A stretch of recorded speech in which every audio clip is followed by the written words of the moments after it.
ಆ ಟ್ರೇ ಕೊಡು. ಇಲ್ಲ, ನಾನೇ ಕಾಫಿ ಕೊಡ್ಬೇಕು. ಹೆಂಗ್ ಅಲ್ಲ, ಹೋಗ್ಲಿ ಆ ಟ್ರೇ ಕೊಡು, ಸೀರೆ ಸರಿ ಮಾಡ್ಕೊ, ಆಮೇಲೆ ಕೊಡು ಅಂತ. ನೀನು ಆಫೀಸರ್ ಹತ್ರ ಅಮ್ಮವ್ರ ಗಂಡ ಅನ್ಸ್ಕೋಬಾರ್ದು ತಾನೆ. ಹಾಗಾದ್ರೆ ನಾನೇ ಕಾಫಿ ಕೊಡ್ತೀನಿ. ಅದಕ್ಕೆ ನಾನೇ ಹೋಗ್ತೀನಿ ಬಿಡು. ಸೀರೆ ನಾನು ಕಾಫಿ ಕೊಡ್ತೀನಿ ಅಂತ ಹೇಳ್ದೆ ತಾನೆ. ಸ್ವಲ್ಪ ಸೀರೆ ಸರಿ ಮಾಡ್ತೀಯಾ? ನಾನಾ? ಹಾ.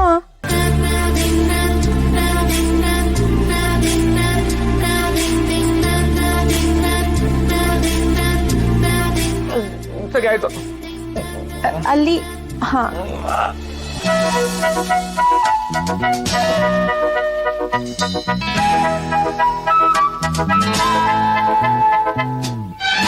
ಈಗ ಪ್ಲೀಟ್ಸ್ ಮಾಡು. ಹಾ, ಅದನ್ನ ಫೋಲ್ಡ್.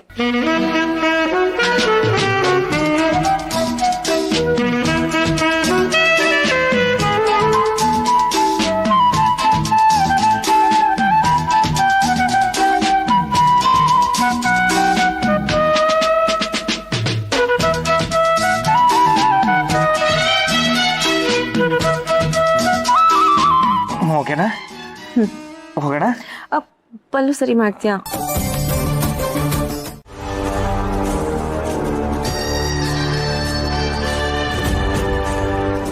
ಕಾಫಿ. ಥ್ಯಾಂಕ್ಸ್.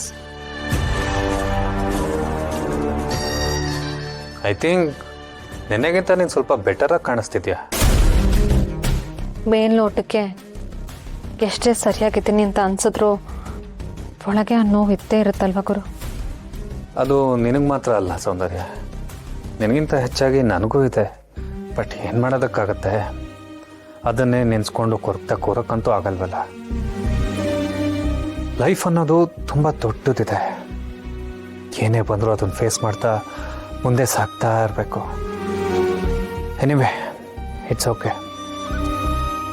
ನೀನು ಖುಷಿಯಾಗಿರಬೇಕು ಅಂತ ಒಂದು ಸರ್ಪ್ರೈಸ್ ಅರೇಂಜ್ ಮಾಡಿದ್ದೀನಿ. ಆದಷ್ಟು ಬೇಗ ರೆಡಿಯಾಗಿ ನಾನು ಕಳಿಸೋ ಲೊಕೇಶನ್ಗೆ ಬಂದ್ಬಿಡು. ಸರ್ಪ್ರೈಸಾ? ಏನದು? ಹೇಳಿದ್ರೆ ಅದು ಸರ್ಪ್ರೈಸ್ ಹೇಗಾಗತ್ತೆ? ನೀನು ಬಂದರೆ ಎಲ್ಲ ಗೊತ್ತಾಗತ್ತೆ. ಹೌದಾ? ಸರಿ. ಎಸ್, ನಿನ್ನಲ್ಲೂ ಒಂದು ಬದಲಾವಣೆ ಆಗಲೇಬೇಕು. ಕಾಲಕ್ಕೆ ತಕ್ಕಂಗೆ ನಾವು ಬದಲಾಗಲೇಬೇಕಲ್ಲ. ನಿಜ. ಆದರೆ ಹೇಗಿದ್ರೆ ಅಂತ ರೀಸನ್ಸ್ ಮಾತ್ರ ಕೊಡ್ಬೇಡ. ನಿನಗೋಸ್ಕರ ನಾನಲ್ಲಿ ಕಾಯ್ತಾ ಇರ್ತೀನಿ. ಆದಷ್ಟು ಬೇಗ ಬಾ. ಒಬ್ಳೆ ಬಾ. ಆದ್ರೂ ಯಾರ ಮುಂದೆನೂ ನನ್ನ ಅನುಮಾನ ಹೇಳ್ಕೊಳ್ತೆ ನೀನ್ ಕನ್ಸೀವ್ ಆಗಿಲ್ಲ ಅನ್ನೋದನ್ನ ಪ್ರೂವ್ ಮಾಡೋದಕ್ಕೆ ಸರಿಯಾದ ಟೈಮ್ಗೋಸ್ಕರ ಕಾಯ್ತಿದ್ದೆ. ನಿನ್ನ ಬಂಡವಾಳ ಬಯಲು ಮಾಡಿರೋ ಒರಿಜಿನಲ್ ರಿಪೋರ್ಟ್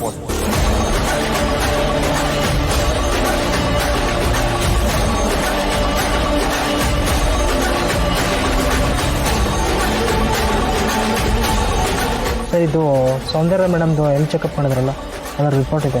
ಈ ರಿಪೋರ್ಟ್ ನಾನು ಹೆಂಗ್ತಿದೆ ಅಂದಮೇಲೆ ನಾನೇನು ಕಿಸ್ಕೊಳ್ಬಾರ್ದು. ಕೊಡಿ ಇದನ್ನ, ಅಲ್ಲಿ ಕೊಡಿ.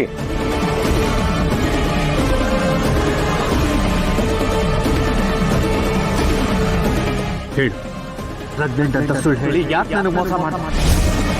ಇಶಾನೆ ನಿನ್ನ ತಳ್ಳಿ ಬೇಯಿಸಿದ್ಲು ಅಂತ ಯಾಕೆ ಆ ಹುಡುಗಿ ಮೇಲೆ ಆರೋಪ ಹೊರಿಸ್ತೆ?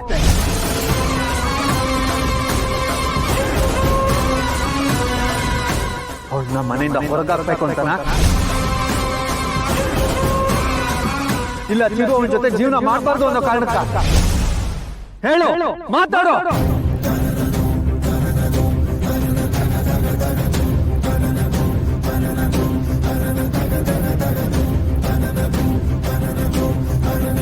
ನಿನಗೆ ಮಕ್ಕಳೇ ಆಗಲ್ಲ ಅಂತ ನನ್ನ ಹತ್ರ ಹೇಳಿದ್ರೆ ನನಗೇನು ಬೇಜಾರಾಗ್ತಿರ್ಲಿಲ್ಲ. ಆದ್ರೆ ಹುಟ್ಟಿರೋ ಮಗುಗೆ ನಾನೇ ತಂದೆ ಆಗ್ತಿದ್ದೀನಿ ಅನ್ನೋದನ್ನ ಕೇಳಿಸ್ಕೊಂಡು ನಾನು ಹೇಗೆ ಸುಮ್ಮನಿರ್ಲಿ? ಪ್ರಪಂಚದಲ್ಲಿ ಎಷ್ಟೋ ಗಂಡ ಹೆಂಡತಿಗೆ ಮಕ್ಕಳೇ ಆಗಿಲ್ಲ, ಅವ್ರು ಖುಷಿ ಆಗಿಲ್ವಾ? ಇಲ್ಲಿ ನೋಡು, ನಿನಗೆ ಮಗು ಆಗಲ್ಲ ಅಂತ ನನಗೆ ಗೊತ್ತಾಗಿದ್ರು ನಾನು ಬೇಜಾರು ಮಾಡ್ಕೊಳ್ತಿರ್ಲಿಲ್ಲ, ನಿನ್ನ ದೂರ ಮಾಡ್ತಿರ್ಲಿಲ್ಲ. ನೀನೇ ಮಗು ಅಂದ್ಕೊಂಡು ಪ್ರೀತಿಸ್ತಿದ್ದೆ. ಆದ್ರೆ ನೀನೇನ್ ಮಾಡ್ದೆ? ಸುಳ್ಳಿನ ನಾಟಕನೇ ಸೃಷ್ಟಿಸ್ಬಿಟ್ಟೆ. ಈ ನಿನ್ ದ್ರೋಹನ ನಾನು ಯಾವತ್ತೂ ಕ್ಷಮಿಸಲ್ಲ. ಇನ್ನು ಏನೇನೆಲ್ಲ ಸುಳ್ಳು ಹೇಳಿದ್ಯಾ, ಅದೆಷ್ಟು ಮೋಸ ಮಾಡಿದ್ಯಾ ಹೇಳು.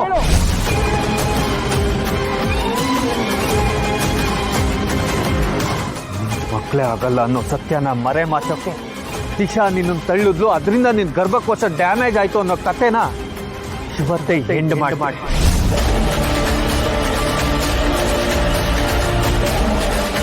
ಇವಳಿ ಮನೆಗೆ ಸರಿಯಾದ ಸೊಸೆ ಅಲ್ಲ, ನೀನೊಬ್ಳು ಮೋಸಗಾತಿ ಅನ್ನೋದನ್ನ ಎಲ್ರಿಗೂ ಹೇಳ್ಬಿಡ್ತೇನೆ.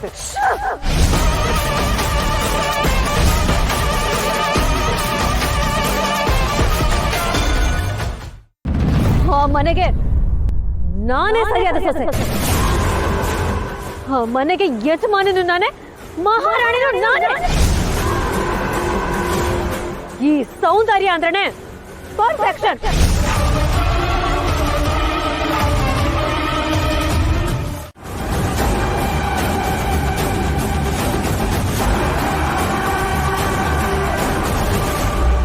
ಹಾಗಾದ್ರೆ ಇದನ್ನ ಎಲ್ಲಿಂದ ಮುಚ್ಚಿಡೋ ಅವಶ್ಯಕತೆ ನನಗೂ ಇಲ್ಲ.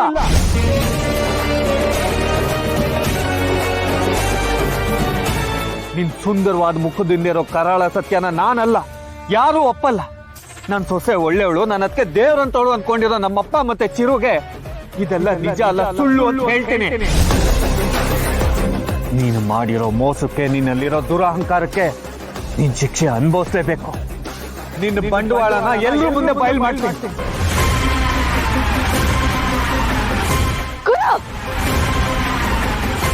ಒಂದ್ ವೇಳೆ ಮನೆಯವ್ರ ಮುಂದೆ ಗುರು ನನ್ನ ಬಗ್ಗೆ ಸತ್ಯ ಹೇಳಿದ್ರೆ ಯಾರು ನನಗೆ ಮರ್ಯಾದೆ ಕೊಡಲ್ಲ.